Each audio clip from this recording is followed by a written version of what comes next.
लोकसभा चुनाव 2024 के नतीजे आने के बाद राजस्थान का सियासी समीकरण अब पूरी तरह से बिल्कुल बदल चुका है। वसुंधरा राजे को केंद्र सरकार में बड़ी जिम्मेदारी देना अब भाजपा की मजबूरी बन चुकी है।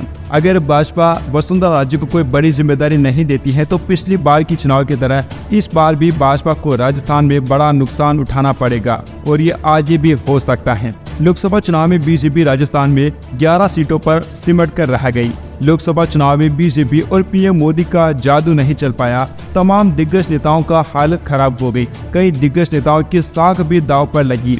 आपको बता दें कि मोदी सरकार 3.0 में कोटा सांसद ओम बिरला अध्यक्ष चुने गए हैं। बिरला का लगातार दूसरी बार इस पद पर काबिज होना राजस्थान में बदलाव की राजनीति की तरफ इशारा कर रहा है। वहीं विधानसभा चुनाव के बाद प्रदेश की राजनीति में बड़े परिवर्तन देखने को मिले हैं। पहले प्रदेश में पूर्व सीएम वसुंधरा राजे बड़ा पावर सेंटर हुआ करती थी, लेकिन अब समीकरण बदले हैं। अब एक पावर सेंटर तो ओम बिरला हैं और दूसरे हैं भजनलाल शर्मा। अब दोस्तों कहीं ना कहीं भाजपा के भी कई नेता इस बात का आरोप लगा चुके हैं कि वसुंधरा राजे को दरकिनार करना इस चुनाव में हमें महंगा पड़ा है और इसी कारण से हमारी इतनी करारी हार हुई है। अब दोस्तों आपने गौर किया होगा कि वसुंधरा राजे को ना तो इस चुनाव में सीएम का फेस घोषित किया गया, इसके बाद उनके बेटे दुष्यंत सिंह को कैबिनेट में कोई जगह भी नहीं मिली। लगातार नजरअंदाज किए जाने का दर्द हाल ही में एक कार्यक्रम के दौरान पूर्व सीएम वसुंधरा की जुबान पर भी आ गया और उन्होंने उदयपुर में आयोजित सम्मेलन में कहा कि अब वह वफा का दौर नहीं रहा है।